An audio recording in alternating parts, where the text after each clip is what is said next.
Hi there, I'm Peter Millard, and in this week's short video I'm going to change the splinter guards on our guardrails with a much thicker rubber strip to see if that improves the quality of cut. That's coming up next. So last Tracksaw video for a while, I promise. Last week I did the cheap versus cheapest, where I compared my little Aldi Tracksaw to the old Titan, and I wasn't overly impressed by the Aldi Shepak rails. In particular, the splinter guard is very thin and doesn't really do its job. I changed one of the rails over for the Makita splinter guard, which made things a little bit better, and I also ordered some thicker rubber strip to try out as a different splinter guard. I've got a 3mm strip. I ordered a 2.5 and a 3. Turns out the 2.5 is out of stock, so I've got the 3mm. I'm going to try that, change one of those splinter guards over and make a test cut.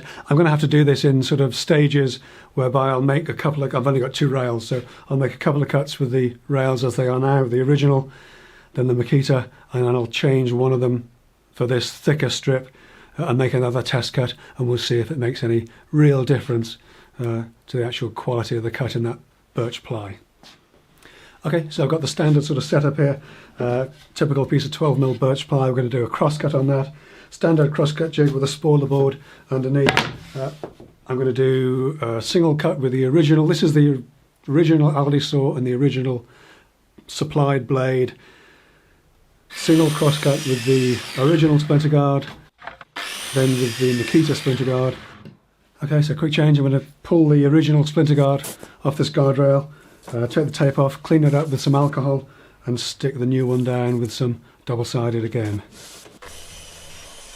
So this is a 3mm thick splinter guard that I've just fitted, and it definitely comes up and over the edge of the rib. That was the problem that we had before.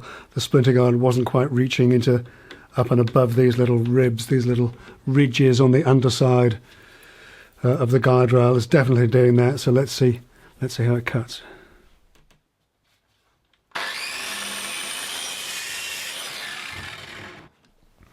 So there we are, tests completed. And the results are kind of as we expected, really. The original splinter guard does nobody any favours, especially not the blade. Changing that splinter guard to the Makita definitely improved the quality of cut on the good side. The splinter guard side didn't do anything for the... Actually did improve the waist side a little bit. But changing to a thicker splinter guard, this 3mm splinter guard, that I picked up from Amazon, there's a link in the video description to that, that's given us, without question, one of the cleanest cuts ever from this blade and this saw. Absolutely flawless, faultless splinter guard cut. Pretty messy on the waist side, kind of as you'd expect. I'd have hoped it would improve it a little bit, to be honest, but it doesn't seem to have made that much difference. But certainly on the good side of the cut, the thicker splinter guard has made a huge amount of difference. The difference in thickness of these splinter guards is almost twice as thick, 3mm on this. We probably could have gotten away with 2.5mm, but you have what's in stock kind of thing, and certainly 3mm doesn't seem to have done any harm. So there we are. I'd say that was a fairly productive use of a few minutes of your time and a few pounds of your money to massively improve the quality of cut that you get from these Aldi or Shepak guardrails. I used a 3mm thick neoprene rubber strip from Amazon. There's a link in the video description. Cost about £6 or £7 for 5 meters. It's 3mm thick, 25mm wide. It comes taped or untaped. I chose untaped because I'm not sure what else I can use it for. And you can see that it's almost twice the thickness of the original splinter guard. The original splinter guards are about 1.6mm or so, and this is 3mm. It's almost twice as thick, and definitely makes good contact with the face of the workpiece and gives you that clean, splinter-free cut.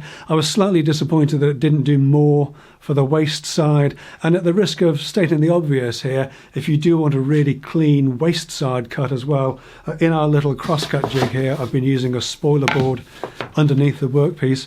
Another quick, simple, easy trick to do, which you may not know, is to actually put a spoiler board on top of the workpiece. We're using the spoiler board because we're using 12mm birch ply, and we want to bring it up to the height of the fences because we made this from 18mm. But if you put the spoiler board on top of the workpiece, you get a really clean cut both sides of the cut line. Very clean on both the good side and the waste side, and it's a really simple, easy way to do it. You've just got to be very careful that you don't move the workpiece once you've set it up against the cut line and you put your spoiler board in on top. But that's it for this week's video. Thanks so much for watching. I'll see you next time. Take care.